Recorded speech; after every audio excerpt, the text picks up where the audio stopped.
नमस्कार। सिंधु सागर भारत में तव्हां सभिनी जी अञा स्वागत वेलकम।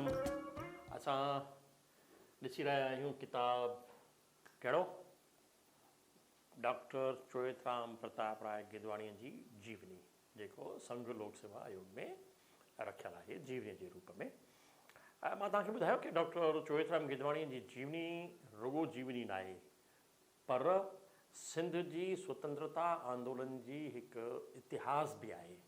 उन मां ॾाढियूं झलकूं थियूं मिलनि त सिंध केॾी क़ुर्बानी कई आहे भारत जी स्वतंत्रता जे आंदोलन में, केतिरा कूंदर कपाया आहिनि पंहिंजा।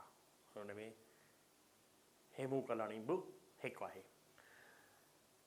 पिछले दफ़े पाण ॾिसी आयासीं भारत जो विरहाङो, सिंध अलॻि थी ऐं सिंध मां लॾ पलाण थी ऐं डॉक्टर कोशिशूं वरितियूं ऐं कीअं कोशिशूं करे हुन निर्वासियुनि खे वसाइण जी पूरी 20 नहनि जी ताक़त लॻाई आहे। ऐं हुन सां गॾु हुन जा दोस्त बि हुआ जेके हुनखे वक़्त ब वक़्तु मदद कंदा रहिया ऐं हुन सां कंधे सां कंधो मिलाए करे ॿांह ॿेली थी करे हलंदा रहिया।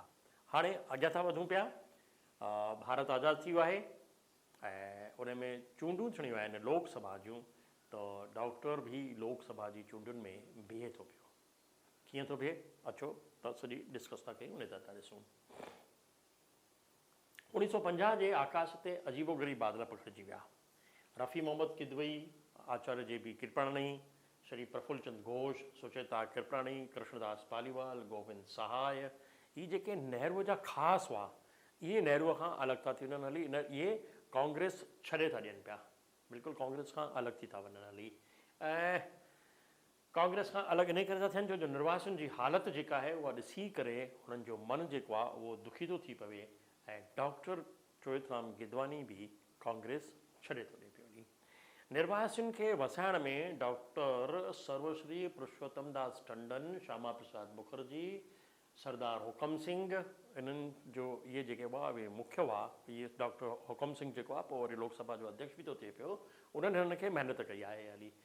मिस्टर टंडन जेको आहे उहो पहिरीं अखिल भारतीय निर्वासी सम्मेलन थो कोठाए पियो दिल्लीअ में ऐं उनजो प्रधान थो बणियो वञे जेको आहे पुरुषोत्तम दास टंडन, ऐं डॉक्टर उन में स्वागत समितीअ जो अध्यक्ष थो रहे या चेयरमैन थो रहे ऐं डॉक्टर श्यामा प्रसाद मुखर्जी उनजो उद्घाटन थो करे पियो।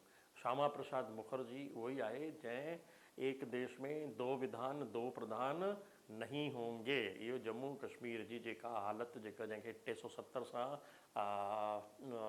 संविधान में जेका अनुच्छेद जोड़ियो वियो ऐं विशेष दर्जो ॾिनो वियो, डॉक्टर श्यामा प्रसाद मुखर्जी उनजी ॾाढी विरोध कयो ऐं उनजे करे उन ते हुते वियो बि ऐं उहो शहीद थो थी वञे हली, उनखे हुते बंदि थो कयो वञे हली। ख़ैर उहो हिकिड़ो वॾो चैप्टर आहे डॉक्टर श्यामा प्रसाद मुखर्जी जो, उन ते कॾहिं वरी कॾहिं ॻाल्हाईंदासीं।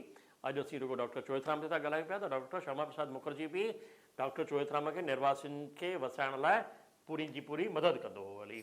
1951 उन में चूंडुनि जो जेको आहे शुरू थो थी वञे हली, त डॉक्टर खे जेके डॉक्टर चोएथराम गिदवाणी खे हुनजा दोस्त आहिनि उहे चवनि था त तूं बि लोकसभा जूं चूंडियूं लड़। डॉक्टर तयारु न आहे, पर छो जो निर्वासियुनि जा जेके मुद्दा आहे उहो खणंदो थो रहे त उनखे लोकसभा में वधीक आवाज़ वधीक ताक़त मिले, वधीक आवाज़ असांजी पहुचे, इन करे उन्हनि खे दबाव था आणनि त तूं लोकसभा जो चूंडियूं लड़। त हू तयारु थो थिए पियो। किथां थो तयारु थिए? महाराष्ट्र जी थाणे सीट तां। महाराष्ट्र जी थाणे सीट में उनखे जेको आहे लड़ण लाइ तयारु थो थिए। कांग्रेस पार्टीअ मां न, समाजवादी पार्टी आहे हिकिड़ी जेका सोशलिस्ट पार्टी कम्युनिस्ट पार्टी आहे, उन सां हू टिकट थो वठे पियो ऐं उनजे साम्हूं आहे कांग्रेस में स्टेट में मंत्री, महाराष्ट्र सरकार में मंत्री गोविंदराव वर्तक, उहो उनजे साम्हूं आहे। त नेचुरली जेको मुक़ाबिलो आहे उहो टकर वारो हो ऐं इन टकर में पूरी जी पूरी टकर डॉक्टर चोएथराम गिदवाणी ॾिए थो। हू ॻोठ में वञी प्रचार थो कंदो वञे। सिंधी हो, मराठी न ईंदी हुअसि, त मराठीअ में तकरीर लिखे थो ऐं उहा लिखियल तकरीर मराठीअ में पढ़ंदो हो ऐं उन तक़रीर में हू ॿुधाईंदो हो त हुनजा लोकमान्य बाल गंगाधर तिलक सां केतिरा न सुठा रिश्ता हुआ ऐं इन जे करे उन्हनि जी पंहिंजी जेके महाराष्ट्रियनि जा लोकल मराठी माण्हू आहे उन्हनि जी दिलियुनि में उहो जाइ ठाहे थो अचे। तव्हांखे ध्यानु आहे त लोकमान्य तिलक जी हिकु भभकेदार हिकु सुहिणी आज़िया जेका आहे हैदराबाद में थिए थी पई।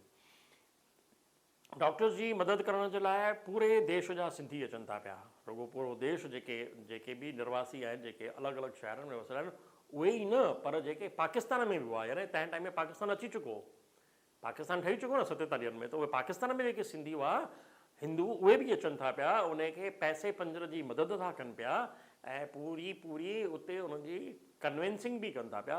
उहो कन्विंसिंग करण जे लाइ रोटीअ जा थेला जेको आहे उहो कमर में ॿधी करे हलंदा हुआ पूरे महाराष्ट्र में, पूरे थाणे ज़िले में वञी करे हुनजो प्रचार कंदा हुआ। वोट थियनि था पिया, वोटिंग थिए थी पई, तव्हांखे छा थो लॻे ॾाढी सवली तरह सां डॉक्टर चोइथराम जीते वियो हली? न, एतिरी त हुनजी क़िस्मत ई कोन हुई। चवंदा आहिनि न की डॉक्टर चोइथराम जी अहिड़ी क़िस्मत कॾहिं थी जो गॾ गाबा ॼनि, हिकु कहावत आहे। चई साईं असांजी अहिड़ी क़िस्मत कहिड़ी कॾहिं, त अहिड़ी क़िस्मत शायदि डॉक्टर बि न लिखाए आयो हो, पर राजा ई हुनजे तक़दीर में लिखियल हुई उहा मिले थी पई। जॾहिं काउंटिंग थी थिए त काउंटिंग में जॾहिं पोस्टल बैलेट्स वग़ैरह बि खोलिया था वञनि हली त वर्तक खे 17 वोट वधीक था मिलनि पिया, रुगो 17 वोट, ऐं उनखे डिक्लेयर थो कयो वञे जीतियल लोकसभा जो मेंबर। पर उन महिल ताईं यानी 1952 में लोकसभा जी ऐं विधानसभा जूं चूंडूं जेका गॾु थींदियूं हुयूं वरी उते 2 पेतियूं रखी वेंदियूं वरी, त उतां जो जेको रिटर्निंग ऑफिसर आहे उहो हिकु तक जी पेटी, कहिड़ो उकड़पट्टी हिकिड़ो इलाइक़ो आहे जंहिं ते वोटिंग थी आहे, उकड़पट्टी बूथ, उन उकड़पट्टीअ जी जेका पेती आहे उहा खोले कोन थो पियो। छो कोन थो खोले, मतिलबु खोली आहे पेती, पर उन में जेके लोकसभा में वोट पियल आहिनि उहे हू नथो ॻणे। चए थो त छो जो इहो असेंबलीअ जी पेटी आहे, इन करे जेके लोकसभा जा आहिनि उहे ख़ारिज था कया वञनि हली, ऐं उन में डॉक्टर खे 300 खां वधीक वोट मिलिया हुआ। त डॉक्टर 371 वोट मिलिया आहिनि, सॉरी 317 न 371 वोट उनखे मिलिया आहिनि। त इन ते इलेक्शन कमीशन सां ॻाल्हायो थो वञे, त इलेक्शन कमीशन बि चवे थो कहा बराबरि इहे जेका वोट रद्द आहिनि इहे न ॻणिया वेंदा। त डॉक्टर इन जे लाइ जेका ट्रिब्यूनल आहे उन ट्रिब्यूनल में थो वञे, ऐं ट्रिब्यूनल में चयो थो वञे त इहे जेके वोट आहिनि उहे ॻणिया वेंदा ऐं उहे उनखे मिलंदा जेको उम्मीदवार लोकसभा जा चुनाव लड़ी रहियो आहे। ग़लती आहे न साईं, प्रैक्टिकली जेकॾहिं ॾिठो वञे त 2 पेतियूं रखियल आहिनि, आम जनता आहे उनखे कहिड़ी ख़बर त कहिड़ी लोकसभा जी आहे कहिड़ी राज्यसभा जी, कहिड़ी जेको आहे राज्य जी विधानसभा जी आहे, लिखियलु आहे उन ते, पर छो जो उन टाइम में एतिरी एजुकेशन न हुई, त इहो सिस्टम जी ग़लती हुई,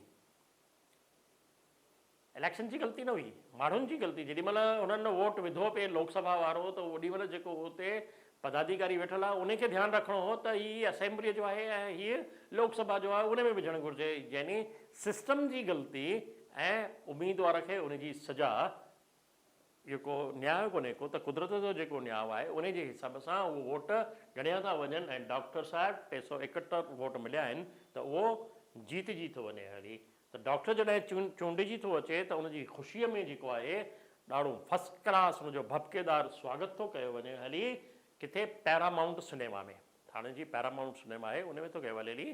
त उन ॾींहुं ॾाढी ज़बरदस्त बरसाति हुई, पर उन बरसाति खां पोइ बि एॾा माण्हू था अची इकट्ठा थियनि जो सिनेमा हॉल पूरो भरिजी थो वञे हली, ऐं उन खां ॿाहिरि बि माण्हू जेको आहे अची करे बीहनि था ऐं उनखे डॉक्टर जो जेको आहे स्वागत था कनि पिया।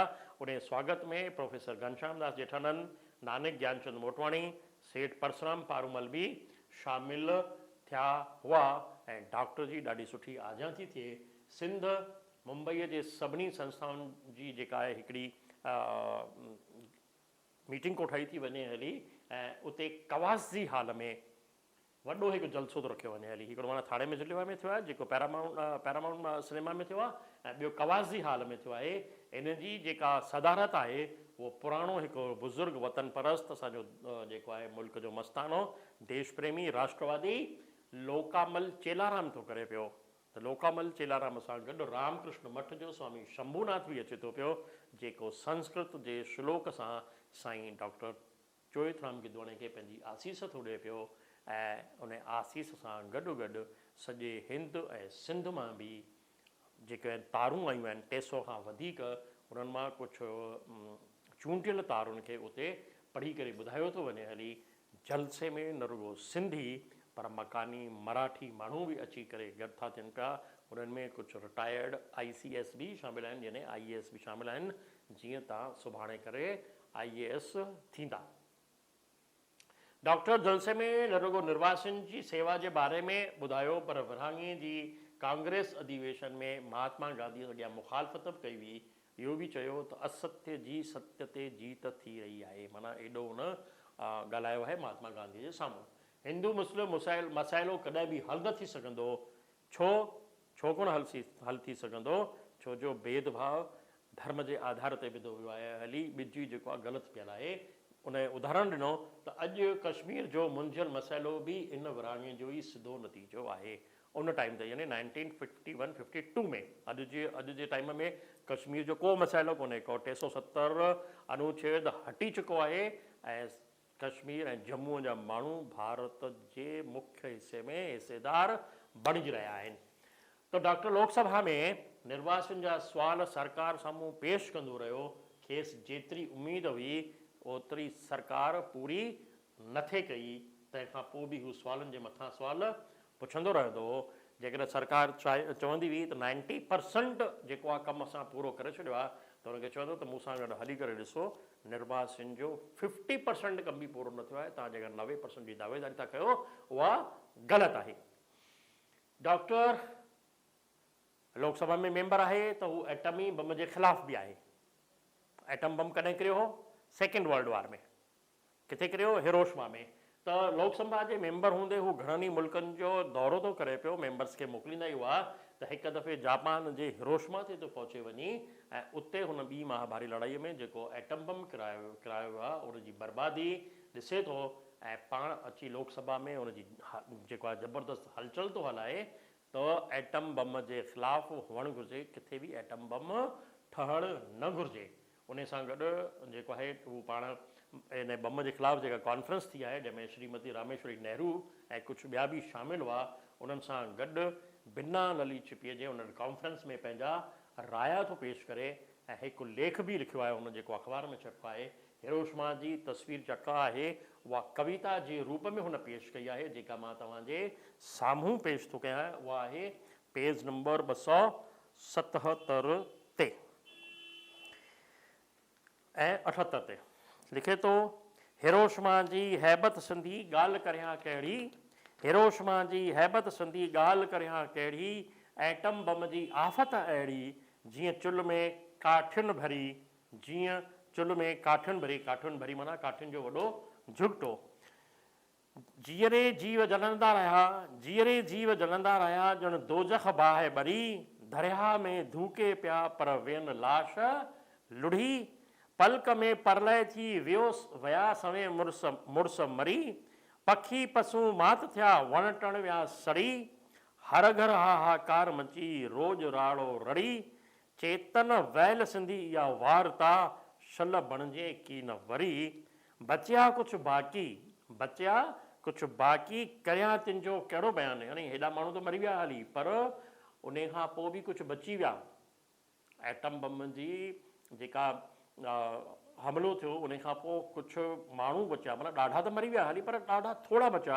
हाणे उन्हनि जी हालति केॾी थी आहे, उन्हनि जो हालति जो बयानु छा थो करे त बचिया कुझु बाक़ी करियां तिन जो कहिड़ो बयानु, पथर बि पाणी थिए थिए संदन दास्तान, लूला लंगड़ा नाबीन कंहिं जॾड़ा नातवा, मर्ज में से मुब्तला दवा सुती हैरान, अंग उघाड़ा पेट बुखिया अजो संदन आसमान, चीचलाईंदा पिया वतन जेसी जिस्म में जान, चेतन झाती पाए अंदर में चेते चौ इंसान, मूर्ब कतब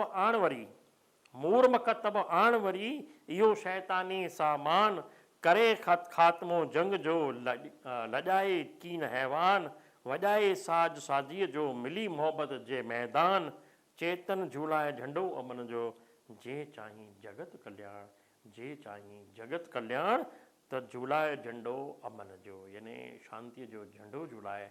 अहिड़ी हैबतनाक चीज़ जंहिंसां सॼो शहर सॼो मुल्क बर्बाद थी वञे, ऐं जेके बचनि उहे लूला लंगड़ा अंधा मंडा बचनि, ऐं जेसीं ताईं जीअनि तेसीं ताईं चीचलाईंदा रहनि। अहिड़ी हैबतनाक स्थिति डॉक्टर सही न सघियो, ऐं इन करे हुन इहो प्रस्ताव पास करण जी कोशिशि कई लोकसभा में, त असीं एटम बम जी निर्माण भारत न कंदो। इन जे लाइ हुन हाउस में बि जेको आहे चिलायो, ऐं हाउस में बि चयो त सरकार सिफ़ारिश करे त ॿियनि मुल्कनि जे सहकार सां विज्ञानियुनि जी हिकु अंतर्राष्ट्रीय कमीशन खड़ी कई वञे, जांच करे त एटमी हथियारनि जी आज़माइश जो करोड़े इंसाननि ते कहिड़ो थो असरु पवे, ऐं इहो असरु केतिरे क़दुरु ख़तरनाक आहे। अहिड़ा प्रस्ताव बि पास कया, ऐं इहो प्रयोग ते इन पाबंदी विझी वञे। इहो बि जेको आहे मां तव्हांखे पढ़ी ॿुधायो, त पेज नंबर 79 ऐं 80 ते ॾिनल आहे। डॉक्टर विदेशनि में हो त उते बि जिते बि कारोबारी सेठ हूंदा हुआ, सिंधी हूंदा हुआ, त उन्हनि जे साम्हूं जेके निर्वासी सिंधी हुआ, उन्हनि जी जेका हालत आहे उहा उते बयानु कंदो हो, ऐं उन्हनि खां मदद, उन्हनि जे साम्हूं चवंदो हो त तव्हां मदद जे लाइ असां सिंधी निर्वासियुनि जो जेके आहे हथु अॻियां वधायो। त अहिड़ो ई हिकिड़ो मिसाल आहे हुन हांगकांग जो ॾिनो आहे विष्णु शर्मा, जिते हू मैसस ढालामल वारनि जो, ढालामल वारा माना उतां जी हिकिड़ी कंपनी आहे, उनजो महिमान हो। उते हुन वापारियुनि सां जेको आहे इहो अर्ज़ु कयो त तव्हां मदद कयो, त उते ई वापारियुनि $10,000 ऐं कपिड़नि जूं 8 ॻंढियूं माना 8 ॿोरा वॾा जेका आहे उहे भरे करे डॉक्टर खे मदद जे लाइ ॾिना। हू पाण सां गॾु खणी आयो, हिते उहे विरहाया, ऐं हुननि वापारियुनि, हांगकांग जे वापारियुनि हुनखे इहा बि तसली ॾिनी त वरी जेकॾहिं तव्हांखे मदद जी ज़रूरत पवे त असांखे आदेश कजो, असीं हाज़िर आहियूं, असीं तव्हां सां गॾु आहियूं। ऐं डॉक्टर जो सॼो जेको कमु आहे ॾाढी ईमानदारीअ ऐं कार्यकुशलता सां कंदो रहियो। हाणे अचे थो अध्याय 20, ऐं जेको ॿुधाए थो त सिंधी समाज में कुझु फेरो आयो आहे, यानी सिंधी हाणे अझो ऐं अटो उहे उनजे लाइक़ु थी विया आहिनि। हली थोरा थिया आहिनि, माना सभिनी खे अझो मिली वियो, हली ईअं न हो, पर कमकार करे पंहिंजी रोज़ी ऐं पंहिंजी रोटी कमाइण लॻा हुआ, एतिरी ताईं पहुची वई हुई। हली त हिंदुस्तान में हीउ जेको आहे ॾाढनि सिंधी जेके आया उहे अलॻि अलॻि प्रांतनि में वञी रहिया, महाराष्ट्र में रहिया, गुजरात में रहिया, राजस्थान में रहिया, मध्य प्रदेश में रहिया, उत्तर प्रदेश में रहिया, दूर साउथ में बि वञी मद्रास, उत्तर छा चइजे तमिलनाडु ऐं कर्नाटक में बि वञी करे रहिया। त ॾाढनि सां उन्हनि जो संपर्क थी वियो हली, उन्हनि जो ॿारनि जो संपर्क थी वियो हली, त उन संपर्क जा जेके नतीजा निकिता, उन नतीजनि में हिकु नतीजो इहो निकितो त जेके सिंधी छोकिरियूं हुयूं उहे ॿी जातीअ जे छोकिरनि सां पढ़जण न लॻियूं, ऐं माइट बि उन्हनि खे ख़ुशी ख़ुशी पढ़ाइण लॻा। यानी हीउ मसइलो जेको आहे जंहिंमें चए थो सिंधी समाज में बदिलाव थो अचे पियो, सिंधी समाज में जेको फेरो थो अचे पियो, इहो फेरो उहो थो अचे इंटरकास्ट मैरिज जो। त छोकिरियूं इंटरकास्ट मैरिज करे ॿियनि समाजनि में वञण थियूं लॻनि, ऐं छोकिरा बि ॿियनि समाजनि जूं छोकिरियूं वठी अचण था लॻनि पिया। पर उन्हनि जो वॾो जेको कारण हो, उहो वॾो कारण हो सिंधियुनि में ॾेती लेतीअ जो रवाजु। विरहाङे खां पोइ बि जिन खे पुट हुआ उहे चाहींदा हुआ त ॾाजे में असांखे वॾी जाइदाद मिले या वॾी रक़म मिले, इन करे छोकिरियूं जेको आहे उहे वॾियूं थींदियूं रहियूं, उन्हनि जूं शादियूं न थींदियूं हुयूं, ऐं केतिरियूं त नियाणियूं वीचारियूं एतिरियूं हुयूं की जिन जी उमिरि भर शादी न थी, छो जो उन्हनि जे माइटनि वटि एतिरा पैसा न हुआ।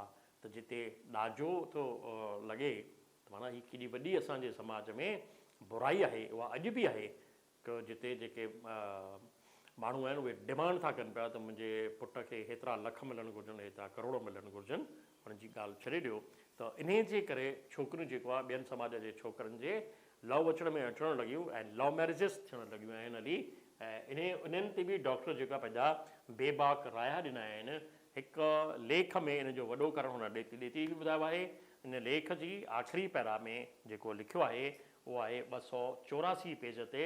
उहो मां हिते ॿुधायां थो तव्हांखे त छोकिरियूं पंहिंजनि घोटनि सां, जिन खे मां पंहिंजा नवां नाठी करे थो कोठियां, माना जेके छोकिरा जिन सां छोकिरियुनि शादी कई आहे सिंधियुनि, उहे डॉक्टर साहिब जा नवां नाठी थी विया हली, बिल्कुलु ख़ुशि आहिनि। न फ़क़ति घोटनि ऐं कुंवारनि जो पाण में सुठो संबंध आहे, पर हुननि जा साहुरनि सां बि चङा नाता आहिनि। यानी हुननि साहुरनि में बि पंहिंजी पैठ सुठी ॼमाए छॾी आहे। एतिरो बि न त सेणनि जो बि पाण में प्रेम भरियो वर्ताव आहे। मां जॾहिं हुननि खे ॾिसंदो आहियां त ईअं दिलि में चवंदो आहियां त शल जग जूं ॼायूं अहिड़ियूं सुखियूं हुजनि। यानी हुननि न्याणियुनि जी सुखी हुअण जी कामना बि कई आहे, भली किथे बि शादी कनि, भली कहिड़े बि समाज में शादी कनि, पर हिंदू समाज में शादी कनि। डॉक्टर साहिबु इन इहे लेख में ई सिंधी ॿोलीअ खां ईंदड़ टहीअ जे बारे में बि पंहिंजा वीचार ॾिना आहिनि। अहिड़नि आहिनि त गैर सिंधी समाज में शादियुनि जे करे सिंधी ॿोली बची न सघंदी। हा, भली सिंधी माउ जो ॿारु उनजी पंहिंजी मातृभाषा सिंधी लिखाए, पर जंहिं प्रांत में रहे थो उन प्रांत जी ॿोली उनजे मथां हावी रहंदी। इन करे हू सिंधी सिखी न सघंदो। ऐं जेको छोकिरो ॿी छोकिरी गैर सिंधी खणी थो अचे, उनजी मातृभाषा त वैसे ई गैर सिंधी थी वई हली, ऐं पीउ बि ॿार खे सिंधीअ जी भाषा न सेखारे सघंदो। इहो हिकु वॾो मसइलो अॼु बि आहे, ऐं इहो पहिरीं बि हो। केतिरो न दूरंदेश हो असांजो डॉक्टर चोएतराम गिदवानी, त हुन चयो त जेकॾहिं असांजूं ॿियनि समाजनि में शादियूं थियूं त असांजी भाषा न बचंदी, असांजी ॿोली न बचंदी। हलो अॻियां था हलूं, जल्दी था हलूं, जीअं असीं डॉक्टर जी पूरी जीवनी असीं पढ़ी सघूं। हाणे अचनि थियूं नयूं सरगर्मियूं। कहिड़ियूं कहिड़ियूं नयूं सरगर्मियूं आहिनि, अचो त ॾिसूं। महात्मा गांधीअ जो सुपिनो हो, हिते किथे किथे टाइपोग्राफिकल मिस्टेक आहे, उनखे तव्हां ठीकु कंदा रहंदा। महात्मा गांधीअ जो सुपिनो हो, कहिड़ो सुपिनो हो? जेकॾहिं आज़ादी मिलंदी त भारत में राम राज्य स्थापित कंदासीं। महात्मा गांधी कांग्रेसी हो न, पर सुपिनो छा ॾिसंदो हो? राम राज्य जो। उहो राम राज्य स्थापित थियो छा? उल्टो राम मंदिर ते ई हुननि सवाल खड़ा करण लॻा त राम कॾहिं थियो ई कोन हो। अहिड़ा बेवकूफ़ी भरिया statements and affidavit supreme court में ॾींदा रहंदा, जेके तव्हां ॿुधा ऐं ॾिठा आहिनि। उन्हनि जे बहस में मां नथो वञा। मुंहिंजो हिते वीचार रुगो राम राज्य वारो जेको खणी हलणो आहे उहो आहे त उहो महात्मा गांधीअ ॾिठो हो, पर छा उहो सवाबु या सुपिनो पूरो थियो? बिल्कुलु न थियो। महात्मा गांधीअ जो सुपिनो त हो हिते असांजी आज़ादीअ में असांखे स्वदेशी आंदोलन वधीक हलाइणु घुरिजे, स्वदेशी हुअणु घुरिजे। छो जो हुन स्वदेशीअ जो पहिरीं आंदोलन बि हलायो, पर भारत में अची करे स्वदेशी ख़तमु थियो हली, विदेशी मिलूं ऐं विदेशी ताक़तूं वधीक ज़बरदस्त थियणु लॻियूं हली। त महात्मा गांधीअ जो वीचार हो त असांजो भारत जेको आहे, जेको ग़रीब देश आहे, जंहिंमें करोड़े माण्हुनि जी कमाई एतिरी आहे, एतिरी थोरी आहे जो हू पूरी तरह पंहिंजे परिवार जो पेट बि पाले नथा सघनि, त अहिड़े मुल्क में जेके सरकारी कर्मचारी आहिनि, जेके वज़ीर आहिनि, उहे एतिरियूं पघारूं न वठनि। असांखे वधि में वधि सरकार खां 500 रुपया वठणु घुरिजनि। यानी 1948-47 में जेकॾहिं कंहिं सरकारी अधिकारीअ जी पघार हुअणु घुरिजे त उहा वधि में वधि 500, घटि में घटि न, यादि रखो, वधि में वधि 500 रुपया। इन्हनि खां वधीक कंहिंजी बि पघार न हुअणु घुरिजे। पर अॼु छा आहे, उनजे बिल्कुलु उल्टो आहे। पर हक़ीक़त असीं अॼु बि ॾिसी रहिया आहियूं, सेवा जी भावना कांग्रेस जे उहिदेदारनि मां निकिरी वई आहे, ऐं हू ताक़त जो पूरी तरह फ़ाइदो वठी रहिया हुआ ऐं अॼु बि वठी रहिया आहिनि। डॉक्टर इहो सभु बर्दाश्त न करे सघियो ऐं हुन हिकु प्रस्ताव ॾिनो। कहिड़ो उहो मां पोइ थो चवां, पर हू पंहिंजी तक़रीरुनि में अहिड़नि उहिदेदारनि खे, अहिड़नि ऑफिसरनि खे निंदींदो हो, ऐं अहिड़नि मंत्रियुनि खे बि, त जिन पाण वटि पैसो कठो करे रखियो आहे। हाणे लोकसभा में हिकु ठहराव थो पेश करे त जेके वज़ीर आहिनि ऐं जेके अधिकारी आहिनि, उहे असांखे हिकु डिक्लेरेशन ॾियणु त आज़ादीअ खां पहिरीं हुननि वटि केतिरी मिल्कियत हुई ऐं आज़ादीअ खां पोइ हुननि वटि केतिरी मिल्कियत आहे, डिक्लेरेशन। पर इहो प्रस्ताव पास त थिए थो पर हुनजी पोइवारी नथी थिए। इन करे केर बि जेको आहे सवली तरह सां नथो ॿुधाए त आज़ादीअ खां पहिरीं हुन वटि छा हो ऐं हाणे हुन वटि छा आहे। छो जो जेकॾहिं ईअं कुझु थिए हा त नेताउनि जी सॼो न पोलम पटी खुली पए हा हली। इन करे डॉक्टर जे विरोध में ॾाढा माण्हू अची विया हली, बिल्कुलु हुनजी जेको आहे हुनखे ॾिसी करे चिड़ंदा हुआ। पर या जेको आहे आज़ादीअ खां पोइ त न थी, पर इन ते धीरे धीरे जेको आहे कमु थियणु लॻो। त अॼु जेके नेताऊं पंहिंजी एफिडेविट भरींदा आहिनि जेॾीमहिल इलेक्शन जे टाइम ते, उहो त उहे ॿुधाईंदा आहिनि त असांखे हेतिरी मिल्कियत हथ में आहे। ऐं असांजा जेके गवर्नमेंट ऑफिसर्स आहिनि राजस्थान में त कम से कम ईअं आहे त पहिरीं हर साल जी पहिरीं जनवरी ते उहे डिक्लेयर कंदा आहिनि त मूं वटि हेतिरी प्रॉपर्टी आहे।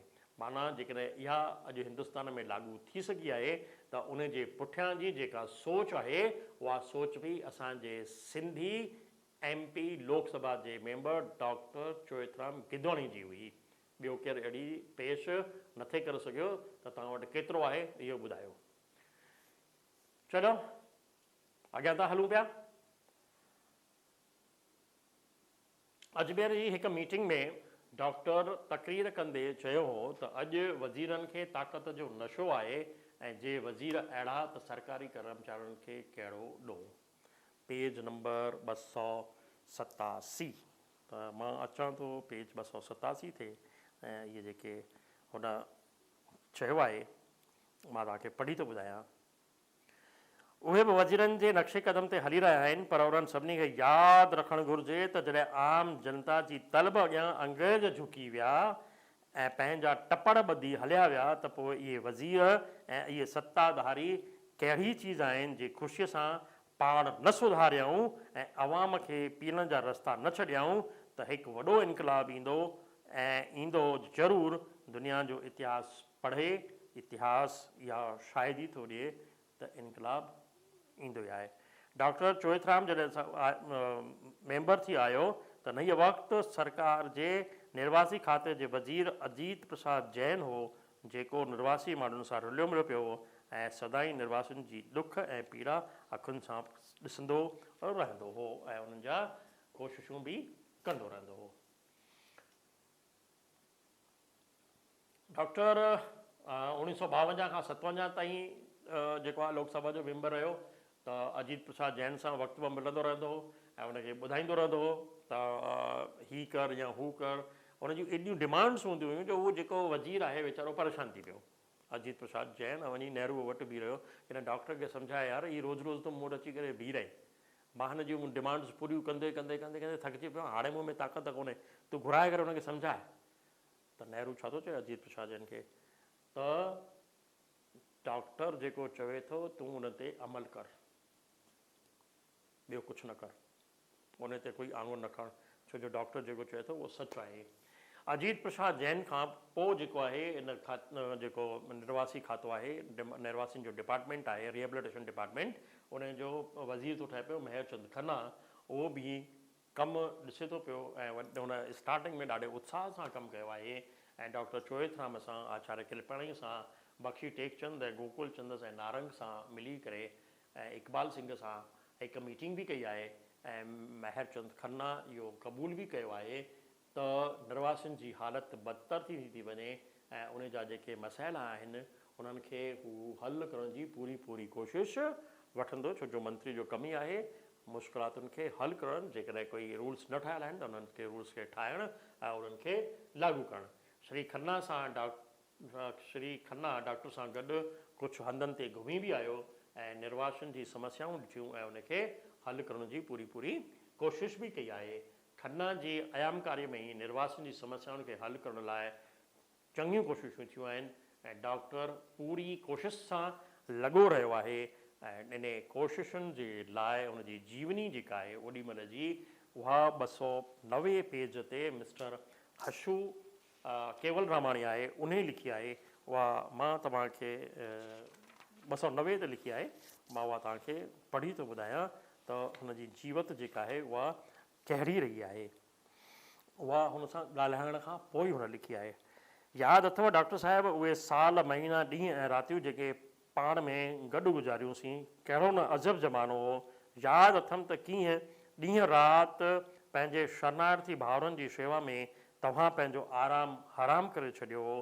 कीअं सुबुह साण मेज ते वेही फ़ाइलुनि सां मुक़ाबिलो कंदा हुआ, कीअं ॾींहं राति ख़त ऐं तारूं पेई ईंदियूं हुयूं, ऐं कीअं ग़रीब ऐं सतायल ॾुखोयल कावड़ियल ऐं ज़ोलान में आयल शरणार्थियुनि जी, मां हिते निर्वासियुनि खे चवंदुसि, खे मुंहुं ॾींदा हुआ। हिंदुस्तान जी का कुंड कुर्छ कान हुई जितां दुखी निर्वासी पंहिंजे आईंदे मां नाराज़ थी सिधो तव्हां वटि अची पहुचंदा हुआ। तव्हां ई संदन उमेद, आसरो ऐं गुस्से जो शिकार हुआ। तव्हां साड़ुनि वफ़ादार रहिया, तोड़ ताईं रहिया।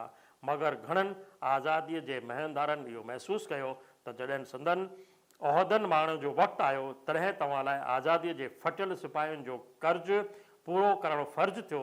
तव्हांजा नुक़्तचीन चवंदा रहिया त तव्हां में सब्रु कोन हो जो सरकार जे मजबूरनि जो ख़्यालु करे रखो ऐं शांति करे वियो। मगर तव्हां हमेशह शांति ऐं सब्र सां दुखी भाउरनि जो साथ ॾिनो। केरु थो चवे त तव्हां में सब्रु कोन हो। तव्हांजी दिलि फटियल हुई। तव्हांजे अखियुनि अॻियां कंहिं भेरा ऊंदहि अची वेंदी हुई। अंदर में आह हुई।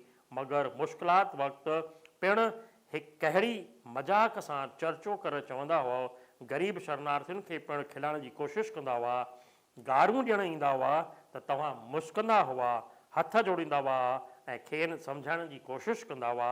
कॾहिं गुस्सो पिणु कंदा हुआ, मगर कॾहिं बि घुर्जाऊअ खे मदद करण खां सवाइ आराम में न वेहंदा हुआ। चिलाईंदा हुआ, भाई हाणे ॿुधाए त मां छा करियां, मूं वटि त खज़ानो कोन्हे, विढ़णो अथव त वञी वज़ीरनि सां विढ़ो। तव्हां निर्वासियुनि जा वाहिद रहनुमा, तव्हां आज़ादीअ जा परवाना हुआ। तव्हां आज़ादीअ जी आग में सड़ी ॿियनि सड़ियलनि जे दुखनि ऐं सुखनि में पाण खे जज़्ब कयो। तव्हां त फ़क़ति सिंधुपति हुआ। एग्ज़ैक्टली अॼु जी डेट में जेकॾहिं सिंधुपति आहे ऐं हो त उहो डॉक्टर चोएथाम गिदवाणी हो। अॼु बाक़ी जेके नेताऊं पंहिंजो पाण खे सिंधुपति था चवराइनि, हिकु भेरो डॉक्टर चोएथराम जी जीवनी पढ़ी ॾिसनि त हू सिंधुपति चवण जे लाइक़ु आहिनि या न। सचपच में सिंधुपति रुगो डॉक्टर चोएथराम हो, ॿियो केर बि कान्हे। इन खां जेकॾहिं वधीक सिंधुपति हो त महाराजा ॾाहिर हो। तव्हां त फ़क़ति सिंधुपति हुआ, मगर पंजाबियुनि, पठाणनि, बलोचिस्ताननि ऐं भावलपुर जे निवासियुनि जा बि अॻवान हुआ। काल फ़क़ति ॻाल्हि कईसीं त तव्हां सिंधुपति हुआ त तव्हांजो बलोचिस्तान जो साथी श्री राम गुलाटी बिगड़जी वियो। जोश में चयाईं त विरहाङे वक़्तु डॉक्टर साहिबु बलोचिस्तान जे हिंदुनि जी जेका सेवा कई सा हू भुलिजी नथा सघनि। भावलपुर जो ॿियो साथी उथियो ऐं तंहिं चुलायो त तव्हां भावलपुर जा बि हुआ, तव्हां सभिनी जा हुआ। कहिड़े न सोच मां चवंदा हुआ त विरहाङे खां अॻु में जेकॾहिं जाति ऐं प्रांत जूं कमियूं हुयूं त हींअर उहे नेस्ते नाबूद थी वियूं आहिनि। सभु इंसान हिकु इंसानु आहिनि, सभ जो भलो गॾु आहे। तव्हांखे न घर न घाट ज़िंदगी अर्पण कयव क़ौमी कार्य में, मगर तव्हां कॾहिं अकेला न रहिया। चौधारी ॾिसां थो त हज़ारे लखे पुट ऐं धीअरूं, नुंहरूं ऐं नाठी, तिन जे दिलुनि में तव्हीं अमर आहियो। जेका शक्ति तव्हां में प्रगट थी सा हींअर बि कमु करे रही आहे। तव्हांजो रोशन मिसाल ज़िंदगी खे माना थो ॾिए। तव्हांजी शख़्सियत इंसान में ईमान थी आणे। तव्हांजी अमरता मुस्तक़बिल में विश्वास थी पैदा करे। केरु थो चवे त तव्हां हितां लॾे विया आहियो। हीअ आहे हशू केवल रामाणी, जेको डॉक्टर जी जीवनीअ जे बारे में ॿुधाए रहियो आहे। त जीवनीअ जे बारे में असां ॾिसी रहिया आहियूं त कीअं हुन तपस्या कई आहे, जोग पचायो आहे, जोग सिंधियुनि जे लाइ ऐं सिंधियुनि खे वसाइण जे लाइ। अचो अॻियां था हलूं पिया, आख़िरी पड़ाव ते आहियूं। डॉक्टर साहब समाजवादी पार्टी यानी कम्युनिस्ट पार्टीअ खां टिकट वठी करे कांग्रेस उनखे टिकट न ॾिनी आहे, कांग्रेस मां उहो निकिरी आयो आहे त लोकसभा में पहुचे थो, उम्मीदवार थिए थो। पर हुन समाजवादी पार्टीअ खे, कम्युनिस्ट पार्टीअ खे बि चयो हो त जेकॾहिं निर्वासियुनि जी ॻाल्हि ईंदी त मां हुननि सां गॾु हूंदुसि, तव्हां सां गॾु न हूंदुसि। इहा हुनखे ॻाल्हि चई रखी आहे।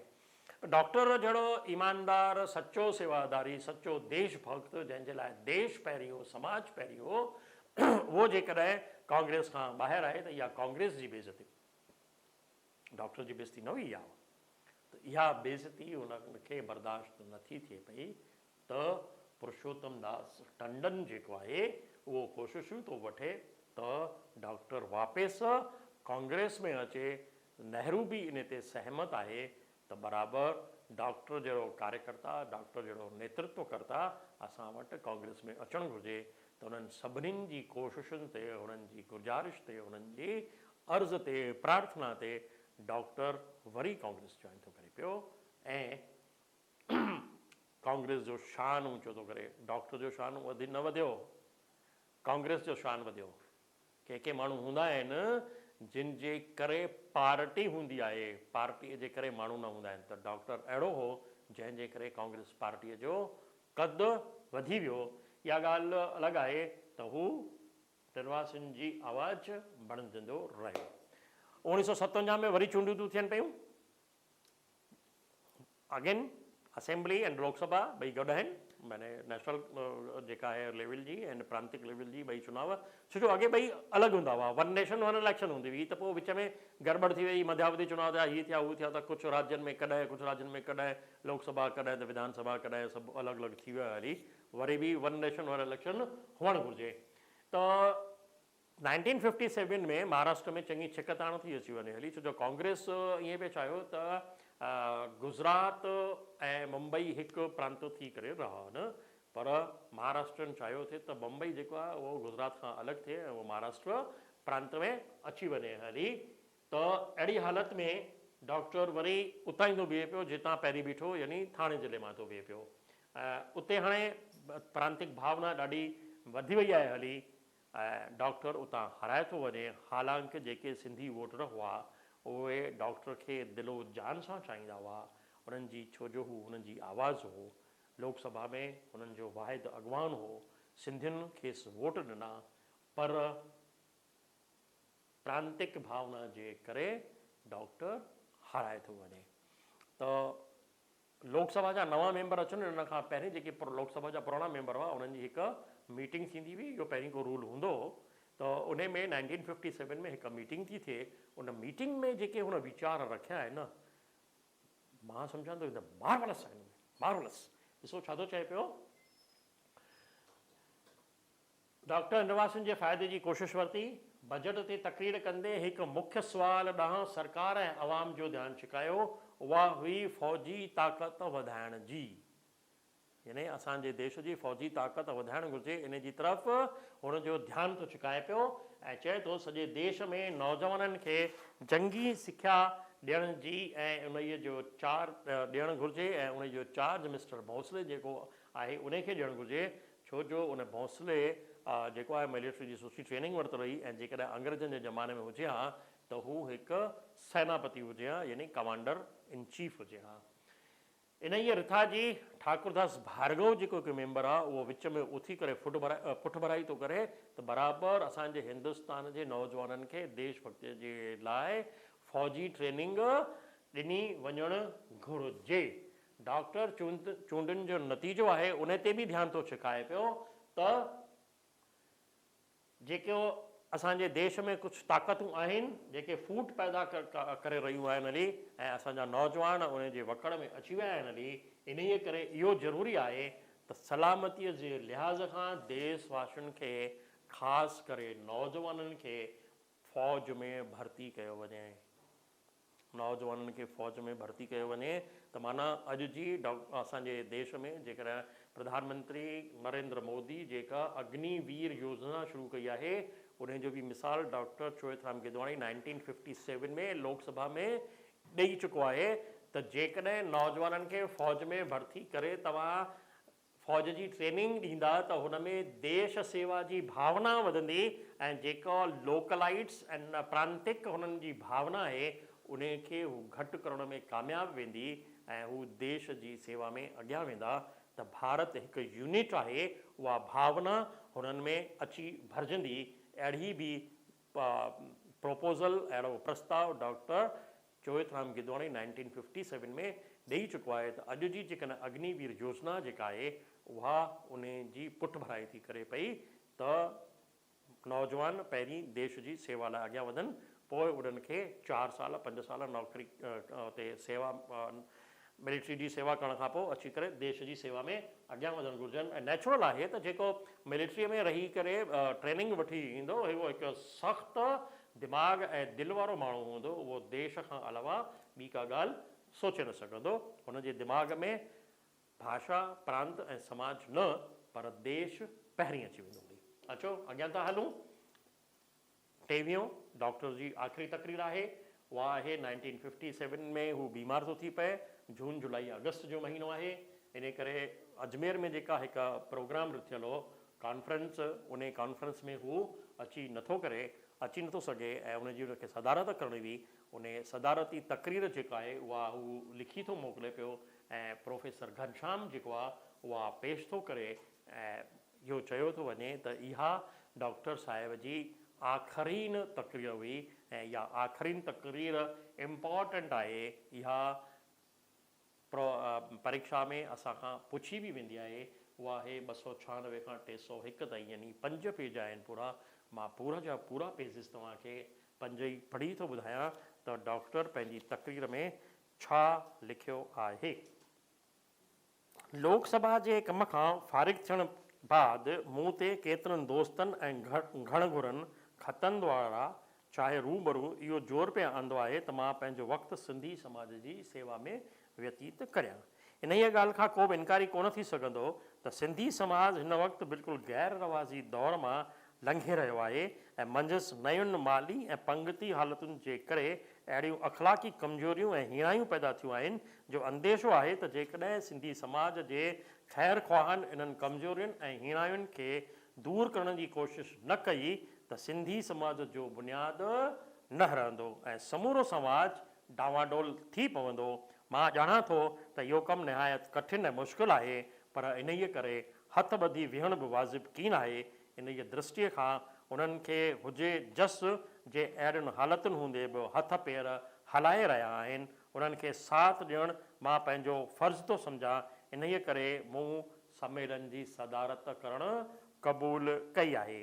गुज़िरियल 10 सालनि अंदरि मूंखे सिंधियुनि जे पंगिती उणायुनि खां वाक़िफ़ु थियण जा घणेई मौक़ा पे मिलिया आहिनि, छो जो सिंध मां उखिरिजी अचण बाद असां सिंधियुनि जो ख़ासि मसाइलो आर्थिक ई पी रहियो आहे ऐं असांजी आर्थिक कमज़ोरी ई असांजे पंगिती दुर्बलता जी जड़ आहे।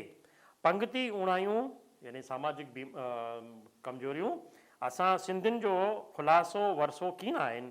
ॾेती लेती अणपूरियूं शादियूं, जीअरे ते जीअरियूं शादियूं, वेझनि मिटनि माइटनि में शादियूं, तलाक, अख़लाक़ी गिरावट, इहे ऐं ॿियूं पंगितियूं उणायूं भारत जे ॿियनि जातियुनि में पिणु आहिनि, पर असां सिंधियुनि में इहे उणायूं कुझु वधीक उग्रे रूप में ज़ाहिर थी रहियूं आहिनि। इन्हनि जा स्वाभाविक के कारण आहिनि। हिकिड़ो कारण आहे असांजी ख़ासि मुफ़लिसी ग़रीबी जा विरहाङे असां मथां आंदी ऐं ॿियो कारण आहे असांजो छुड़ विछुड़ थी वञणु, यानी अलॻि अलॻि थी वञणु। गॾु हुआसीं त लोक रजा जो मरम हूंदो हुओसीं, कणो कणो थी विया आहियूं त वॾनि जे वस खां ॿाहिरि थी विया आहियूं ऐं राज महाजननि जे राय खां पिणु बेपरवाह थी विया आहियूं। वॾा हिकिड़े हंधि त नंढा ॿियनि हंधि ऐं राज महाजन आहे किथे। न पंचायतूं न मुखी मिड़ेई दुखी सुखी रहियो कोन को। समाज सेवा जे खेत्र में कमु बराबरि कीन कयो अथमि, पर समाज जे विच में ई रही समाज जे उणायुनि खे ॿुधी ॾिसी कन टार या अख ॿूट केरु करे सघंदो। रखी रखी मुंहिंजे दिलि में इहो वीचारु उथंदो आहे या आंदमांद थींदी आहे त असीं कहिड़े वहिकरे में लुड़ी रहिया आहियूं, कहिड़े ओढ़ा में उछलजी रहिया आहियूं। बराबरि असांजी आर्थिक हालति रहम जोगी आहे, बराबरि असीं टिड़ी पखिड़िजी छुड़ विछुड़ ऐं कणो कणो थी विया आहियूं, पर इहे के कारण कीन आहिनि जो असीं पंहिंजे समाज खे पंगिती गिरावट खां बचण लाइ पाण खे अधीन ऐं बेवस सम्झूं। असांखे पंहिंजी आर्थिक स्थिति सुधारण जो बराबरि हरदम ओनो रहे थो ऐं रहणु घुरिजे, पर तंहिंसां गॾोगॾु असां सां हर हिकु जेकॾहिं पंगिती सोमान खे बि अहिड़ो ई पदार्थ करे सम्झे जहिड़ो पैसे खे, त पोइ मिड़ियो ई पंगिती मसइलनि जो हल ॻोल्हणु असांजे लाइ ऐं जो जेकर असुलु न थिए यानी मुश्किल न थिए। ॾेती लेतीअ जी रस्म पुराणे ज़माने खां चालू आहे, जंहिंखे अॻे कन्यादान करे चइबो हो। इन जे कन्यादान में जेकॾहिं जंहिंखां पुॼी सघंदो हो सो पंहिंजी कन्या खे शादीअ में ॾाज ॾींदो हो। इन जी रस्म में ख़राबियूं तॾहिं आयूं जॾहिं ॿोल ऐं सौदेबाजीअ जो रिवाज़ थियो। मूंखे जाती तजुर्बो आहे त गुज़िरियल 50 सालनि खां मथियुनि ख़राबियुनि खे हल करण लाइ के उपाव वरिता विया आहिनि, पर हिते त जीअं थधि तीअं वधि। हिकु कहावत आहे इहा। वारो किसो लॻो पियो आहे। हैरानी जी ॻाल्हि इहा आहे जो विरहाङे खां अॻु सिंध में जिन नियातियुनि में ॾेती लेतीअ जी रस्म कान हुई, से जातियूं बि इन मर्ज़ जो शिकार थियूं आहिनि। इहा ख़राबी बिल्कुलु वधी वई आहे। के मिसाल त अहिड़ा थिया आहिनि जो शर्म विचां कंधु हेठि करिणो थो पवे। चङनि ख़ानदानी घरनि जा किसा कोर्टुनि ताईं वञी पहुता आहिनि, जंहिं करे सिंधी समाज जी गिला देस तोरे परदेस में थी रही आहे। इन ई ॻाल्हि खां इनकारी थी न सघिबो त केतिरा अहिड़ा सुंदर मिसाल बि थिया आहिनि जिन में ॾेती लेती कान हली आहे, पर अहिड़ा मिसाल छिॾा आहिनि, यानी तमामु थोरा आहिनि। इन जे गंदीअ रस्म जो ॿियो नतीजो इहो निकितो आहे जो केतिरियूं वॾवर कन्याऊं, यानी वॾी उमिरि वारियूं कन्याऊं शादीअ खां महरूम थी रहियूं आहिनि, यानी परे थी वियूं आहिनि हली। इन जो समाज जे इख़लाक़ ते कहिड़ो असरु थींदो सो महसूसु करे सघिजे थो। मूंखे विश्वास आहे त जीअं वक़्तु गुज़रंदो वेंदो तीअं पढ़ियल ऐं सम्झू छोकिरियुनि में उन्हनि नौजवाननि लाइ किरहत पैदा थींदी वेंदी जेके ॾेती लेतीअ जी छिक कनि था। जॾहिं छोकिरियुनि में अहिड़ी मनोवृति चङे क़दुरु फैलिजी वेंदी तॾहिं ॾेती लेती घणो वक़्तु जटा करे न सघंदी, जटा यानी बीह न सघंदी। पर मां अव्हांखे इहो बि चेतावनी ॾींदुसि त ईअं न सम्झो त असांजे तहरक करे 2-4 सालनि में ॾेती लेती ग़ाइबु थी वेंदी। सिंध में अधु सदीअ खां ॾेती लेतीअ ख़िलाफ़ु तहरीक पे हलियो आहे। जहिड़ा त अञा जीअं थधि तीअं वधि पई ॾिसिजे, पर मूंखे ईअं लॻे पियो त हलायल तहरीक मां इहे शक्तियूं पैदा थी रहियूं आहिनि जेके ॾेती लेतीअ जे बुनियाद खे ढाहे रहियूं आहिनि। असांजो ही नओं तहरीक इन्हनि शक्तियुनि खे वॾी हथी ॾींदो। इन्हीअ में ज़रो बि शक न आहे त ॾेती लेतीअ जी कुरस्म करे शादियूं ॾुखियूं थी पयूं आहिनि। इन करे वॾनि शहरनि में त के छोकिरियूं नौजवाननि खे छिकण लाइ निहायत खुलियल पोशाकूं पहिरे रहियूं आहिनि। केॾो मतिलबु वरी मां चवां थो हिते कि दूरंदेशी हो, हुते कुझु छोकिरनि खे ॾिठो अथई ऐं चए थो त हीउ थी सघे थो पियो। असांजी दृष्टि में ॿियो वॾो फेरो अची वियो आहे। बम्बईअ जहिड़े शहर में त केतिरियूं असांजूं छोकिरियूं मग़रबी नमूने जे नाचनि ॾांहुं माइल थी रहियूं आहिनि। इन्हनि सभिनीनि ॻाल्हियुनि जो सामाजिक चरित्र ते उग्रो असरु पइजी रहियो आहे। इन ई करे असांखे पंहिंजो प्रचार नई टईअ में ख़ासि तौरु करणु घुरिजे जीअं हुननि में हालतुनि जो पूरो अहसासु अचे। जेकॾहिं असां वक़्त सिर पाण न संभालियो त असांखे पोइ हथ हणणा पवंदा, यानी पछताइणो पवंदो। सरकार सॼे हिंदुस्तान लाइ क़ाइदो बहाल कयो आहे जंहिं मूजिबि जीअरे ते जीअरी शादी कंदड़नि खे यानी ॿी मैरिज करण सां जेल जी ॻरी सज़ा मिली सघे थी ऐं इन्हीअ खां सवाइ मथनि ॾंड बि पइजी सघे थो। इन ई क़ाइदे खे वधीक सख़्तु कयो वञे। सॼे हिंदुस्तान सां लागू नए क़ाइदे मूजिबि अख़्तारीअ वारा क़दम तॾहिं खणी था सघनि जॾहिं वास्तेदार धुर यानी मर्द जी पहिरीं स्त्री दरख़्वास्त कंदी। तंहिं करे क़ाइदे में अहिड़ी दुरुस्ती थियणु खपे जीअं ज़ाल जे एवज़ जेकॾहिं का पंक्ति संस्था दरख़्वास्त करे त अहिड़ी शादीअ ते मनहनामो कढाए सघिजे थो। यानी जेकॾहिं सेकेंड मैरिज केयर कयो थो त फर्स्ट वाइफ जेको आहे कंप्लेंट करे, पर उहा कंप्लेंट न करे सघंदी छो जो हुन वीचारी खे घर में रहणो आहे। त असांजी संस्था वञी करे अहिड़ी कंप्लेंट करे त या सेकेंड मैरिज कैंसिल थी सघे थी पई। अफ़सोस ऐं शर्म सां चवणो थो पवे त के अहिड़ा समाज घातक पैदा थिया आहिनि जे जेतोणीकि मथियनि क़ाइदनि जे ख़ौफ़ खां जीअरे ते जीअरी शादी कोन था कनि, पर खुलियो खुलायो ॿियनि जूं परणियल ज़ालूं या कुंवारियूं छोकिरियूं पंहिंजनि घरनि में आणे था विहारनि। इन जे मसइले ते बि असांखे गौर करणु जॻाए आम राय खे मज़बूत करण सां अहिड़ियुनि ॻाल्हियुनि ते कुझु रोक विझी सघूं था।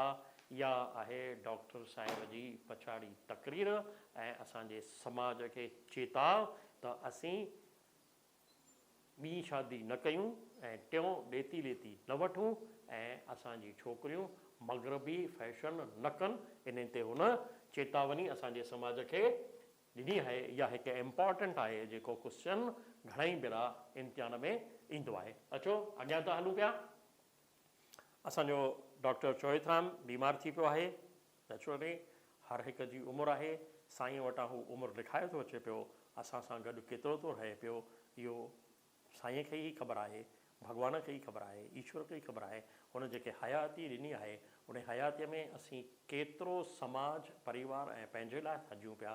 हर को माण्हू पंहिंजे लाइ थो थिए, पंहिंजे लाइ थो जीए, केरु परिवार लाइ जीए ऐं केरु समाज लाइ जीए। असांजे डॉक्टर चोएथराम समाज जे लाइ ई जीवन पातो ऐं समाज जे लाइ ई उहो हमेशह कंदो रहियो।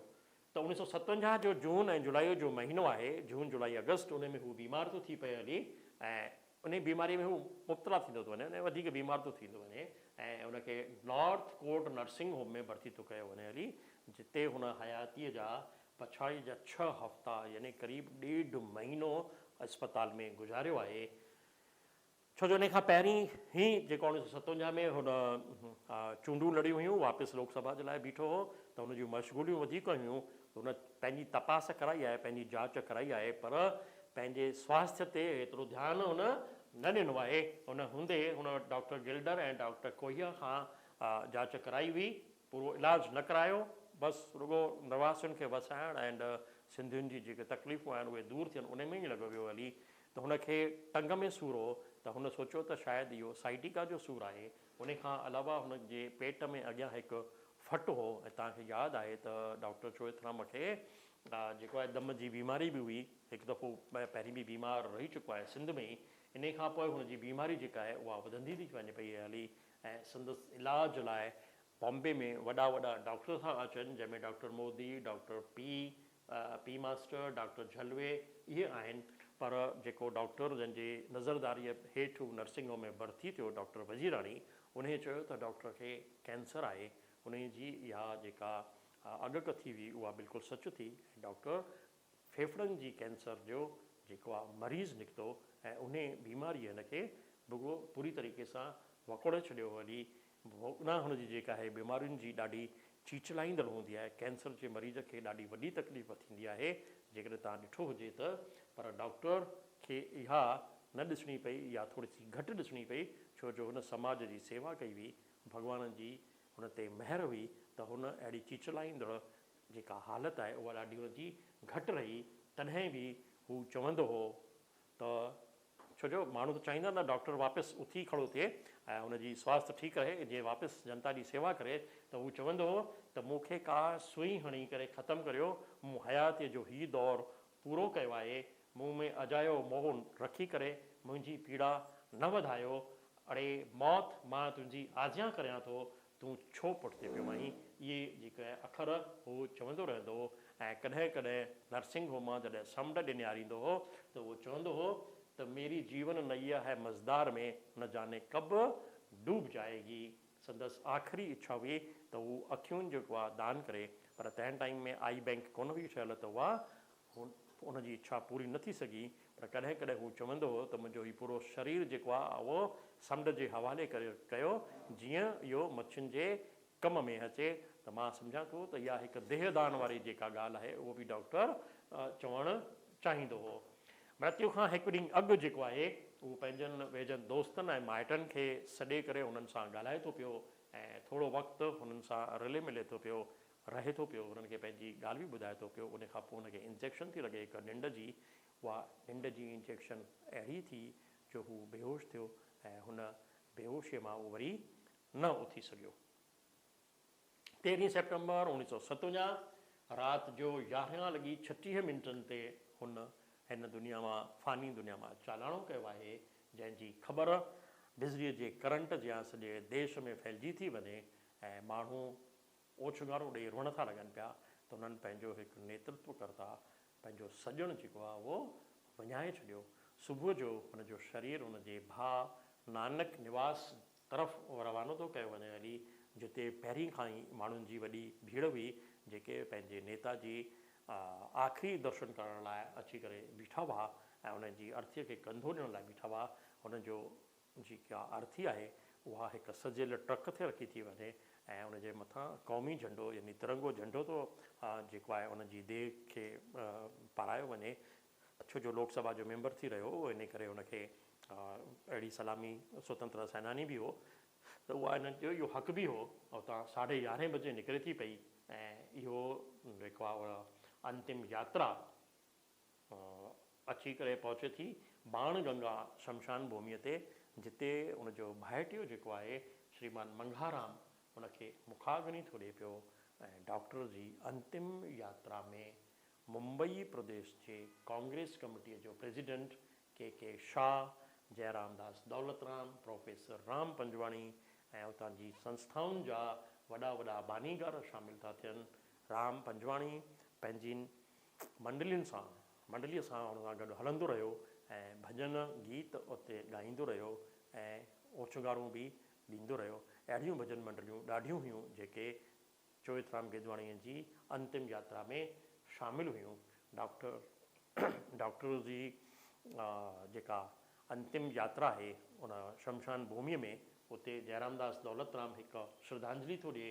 उन में उनखे मुल्क जो मस्तानो, कर्तव्य पालक, जीवन सेवा में अर्पित करण वारो ऐं माण्हुनि जे भले लाइ जीअण वारो चयो आहे।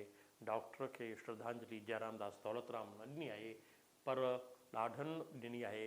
उहो अॻे चैप्टर में थो अचां, पर डॉक्टर खे श्रद्धांजलि ॾियण जे लाइ न रुॻो बम्बईअ में, पर जिते जिते बि सिंधी हुआ उन्हनि पंहिंजो कारोबार बंदि रखी करे उनखे पंहिंजी श्रद्धांजलि अर्पित कई आहे। अहिड़ो असांजो डॉक्टर चोएथराम गिदवाणी। उनखे श्रद्धांजलि डॉक्टर राजेंद्र प्रसाद, जेको उन टाइम असांजे देश जो राष्ट्रपति हो, उन तार जे रस्ते मोकिली आहे ऐं हुनजे चए थो त डॉक्टर चोएथराम जे देहांत सबबु देश आज़ादीअ जो हिकु सूर्य सिपाही विञायो आहे, जंहिं पोइ साॻीअ लगन सां निर्वासियुनि जी सेवा कई। हुनजे देहांत सबबु देश ऐं निर्वासी अॼु निमाणा आहिनि। साधू वासवाणी छा थो चए पियो साहिबु? मौत जिन जो सर हो जीवत बि तिन सरही, हुनजो जीवन हो कुर्बानी, मातृभूमिअ लाइ हिकु भेंट। निर्भय लड़ाको, त्याग ऐं सेवा सिंधी जनता जो हॾ ॾोखी हो। जयराम दास दौलतराम सूरी जिनी सेज मरण तिन मुशाहिदो, अधु सदी सेवा कयाई, पंहिंजो अर्थ सिद्ध न कराई, पीर पराई ॼाणंदो हो, दुखियुनि जो उपकार कंदो रहंदो हो। त श्रीमती सुचित्रा कृपलाणी चए थी त सिंध जो हीरो हो। हुनजो साफ़ ऐं खुलियो ॻाल्हाइण, बुलंद नारो हणण वारो ऐं सन्यासी तर्ज वारो माण्हू हो। त प्रोफेसर घनश्याम शिवदासाणी चए थो उन सां गॾु गॾु के.एम. मुंशी, श्री पाटिल, चौहान, काका गाडगिल ऐं केतिरनि ॿियनि हुनखे ॾाढी भावभीनी श्रद्धांजलि जेको आहे ॾिनी आहे। हिंदुस्तान अख़बार में होत हलियो वियो सिरे सां हिकु लेख छपियल आहे, जेको पेज नंबर 311 ते ॾिनल आहे। होत छपिजी वियो, उहो ॾाढो वॾो आहे, मां तव्हांखे उहो पढ़ी नथो ॿुधायां पियो, पर कुझु अखर जेको आहे हुनजा मां ज़रूरु पढ़णु चाहींदुसि। जेको हुननि लिखियो आहे, चोएथराम हली वियो, असांजो होत हलियो वियो, सिंध जो गजंदड़ शेर गुज़ारे वियो, हमेशह लाइ असां सां अलविदा करे वियो, असांजे जीवन में वॾो खाल पैदा करे वियो। हिन संसारी खेत्र मां हुनजे निकिरी वञण करे अॼु असीं दुखी आहियूं, बेआराम आहियूं, असांजूं दिलियूं रोई रहियूं आहिनि, असांजो मग़ज़ चकर खाई रहियो आहे, असांजूं टंगूं धुॾी रहियूं आहिनि, असांजे अखियुनि में आब आहे। पर इन खे परेशानी ऐं बेक़रारीअ में बि असीं इहा ॻाल्हि क़याम ताईं कीन विसारींदासीं त जिन उद्देश्यनि ऐं आदर्शनि लाइ डॉक्टर चोएथराम हयातीअ में लड़ियो, उहे उद्देश्य ऐं आदर्श असांखे जिंदह रखणा आहिनि। इहा असांजे लाइ वॾी श्रद्धांजलि थींदी कंहिंखे बि त हुनजा आदर्श जेको आहे असीं जिंदह रखूं। इहा सभिनी खां वॾी श्रद्धांजलि हूंदी आहे ऐं इहा दिलियुनि खे असांखे चइजे कि बेक़रारीअ मां बि करार मिली सघंदो। त हुनजी परसराम जिया जेको आहे उन बि हिकु गीत लिखियो आहे रहबर वेंदो रहियो, ऐं उहो गीत जेको आहे उहो पेज 319 ते आहे। मां उन जूं कुझु लाइनूं तव्हांखे पढ़ी थो ॿुधायां पियो। रहबरी जंहिं थे कई सो रहबर वेंदो रहियो, रहबरी जंहिं थे कई सो रहबर वेंदो रहियो, जो गजियो थे शींहं वांगुरु शेर नर वेंदो रहियो, सिंधियुनि जो शान ऐं जानी जिगर वेंदो रहियो, मुल्क जो बेबाक बांको ऐं निडर वेंदो रहियो, पंहिंजे जीवन खे बणाए कारगर वेंदो रहियो, जो वतन जो वेझ थियो सो डॉक्टर वेंदो रहियो, जो वतन जो वेझ थियो सो डॉक्टर वेंदो रहियो, सुख छॾे संसार जा हुन पाण गूंदर सां गॾियो, ॿालपण जोबन बुढ़ापो क़ौम खे ॾेई छॾियो, सॾु उनायाई वतन जो जीअं हुन खे सॼियो, सिर जी सट ॾेई ॿियनि जीअं हुन भारत खे अॾियो, बापूअ सां गॾिजण जे लाइ थी मुंतज़र वेंदो रहियो, जो वतन जो वेझ थियो सो डॉक्टर वेंदो रहियो, जो वतन जो वेझ थियो सो डॉक्टर वेंदो रहियो। ऐज़िया दिलेर जे लाइ जनता रोए थी जार जार, आब अखियुनि मां वहे थो जीअं वहे गंगा जी धार, सख़्तु दिलि वारा बि सुॾकनि में पवनि था बारंबार, मुल्क में मातम मतो दिलि थी चवे बे इख़्तियार, जो हक़नि जे लाइ लड़ियो सो सोल्जर वेंदो रहियो, जो वतन जो वेझ थियो सो डॉक्टर वेंदो रहियो, सो डॉक्टर वेंदो रहियो। ऐं डॉक्टर चोएथराम गिदवानी असांखां 3 सितंबर 1957 में हलियो वियो, असांखे छॾे करे सिंधी समाज खे हिकु नई रोशनी ॾेखारींदे ॾेती लेतीअ ख़िलाफ़ु लड़ण लाइ हिकु रोशनी ॾिनई आख़िरी तक़रीर में। उहा आख़िरी तक़रीर बि एतिरी दिलि खे छुहंदड़ आहे जो असांजो सिंधी समाज जेकर उनखे पढ़े त अॼु उन ते अमल करे त मां सम्झां थो असां सिंधी सोन वांगुरु चमकंदा रहंदासीं। अचो, हीअ असांजी जीवनी डॉक्टर चोएथराम साहिब जी पूरी थी, ऐं इन जीवनीअ ते गुज़िरियल कुझु सालनि में जेके सुवाल आया आहिनि उहे मां तव्हांजे साम्हूं रखां थो। जवाब तव्हांखे लिखणा आहिनि ऐं लिखी करे जेकर तव्हां मोकिलींदा त चेक करे मां तव्हांखे मार्कूं ॾेई करे मोकिले सघां थो। 2019 में आयो आहे। हीअ जेके बि सुवाल अचनि था पिया पेपर सेकेंड में, उन्हनि में क़रीब सभिनी में 150 अखरनि में पंहिंजी ॻाल्हि लिखणी आहे। त 2019 में जेको अचे थो उहो लिखे थो, डॉक्टर चोएथराम जे जीवन ऐं शख़्सी पहलुनि ते रोशनी विझी ॿुधायो त उहो हिकु सचो देशभक्त हो। सॼो पूरा लेक्चर्स तव्हां ॿुधी आया आहियो, जिते जिते बि तव्हांखे लॻे देशभक्त हो उहे कढी करे हिन में लिखी सघो था पिया। 2020 में आयो आहे। डॉक्टर चोएथराम जी पछाड़ी जी तक़रीर जो ज़िक्र कयो। हीअ तक़रीर मां तव्हांखे हींअर ॿुधाई आहे, उनजो हिते ज़िक्र करिणो आहे। 2021 में आयो आहे। डॉक्टर चोएथराम गिदवाणी जे विद्यार्थी जीवन जी मुख़्तसर ॼाण ॾियो, जॾहिं हू स्टडी कंदो सिंध में उनजी ॼाण ॾियणी आहे। 2022 में आयो आहे। देश सेवा जी राह में डॉक्टर चोएथराम जे योगदान ते हिकु नोट लिखो। हेॾियूं सारियूं उन जूं योगदान आहे, पूरो 250-300 पेज भरिया पिया आहिनि, पर पाण खे 150 अखरनि में लिखिणो आहे त उहो तव्हांखे कढी करे लिखिणो आहे। 2023 में आयो आहे हिकु रेफरेंस, कसरतूं ऐं व्यायाम सिर्फ़ु साधन हुआ, देश में उत्साह ऐं उमंग पैदा करण लाइ नंढी टईअ में बेदारी पैदा करणु संदन मुख्य मक़सदु हो। ही हो असांजो डॉक्टर चोएथराम गिदवाणीअ ते सुवाल। आनंद अची वियो असांखे पूरो जो पूरो डॉक्टर चोएथराम जी जीवनी ॿुधी करे। पाण में उत्साह आणियूं, पाण में उमंग आणियूं त असां बि डॉक्टर वांगुरु समाज जी सेवा कंदा रहंदासीं। शेवा जी भावना, सेवा कर तूं समुंड जी त जर वहे थो जार, सवें निपजन तंहिं में माणिक मोती लाल, से पूॼारा पुर थिया समुंड सेवियो जिन। जेके समुंड जी सेवा कंदा उहे ई जेको आहे पूॼारा शाहूकार थींदा। जेकॾहिं टुॿी गहरी हणंदा त तव्हांखे माणिक मोती लाल मिलंदा। समाज जी सेवा बिना कंहिं भावना जे कंदा त तव्हांखे समाज जी सेवा जो फल ज़रूरु मिलंदो। कर्मण्य वादी का रस्ते, कर्म कयो फल जी इच्छा न रखो। इहा भावना रखी करे असीं सिंधी समाज जी सेवा कंदा रहूं।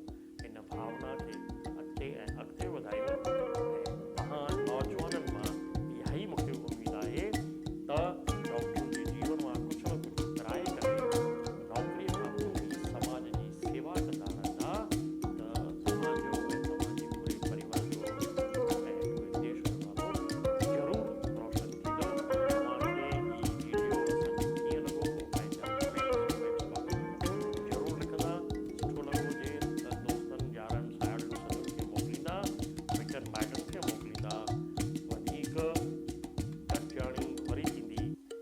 जीए सिंध जीअन सिंधियत खे चाहण वारा।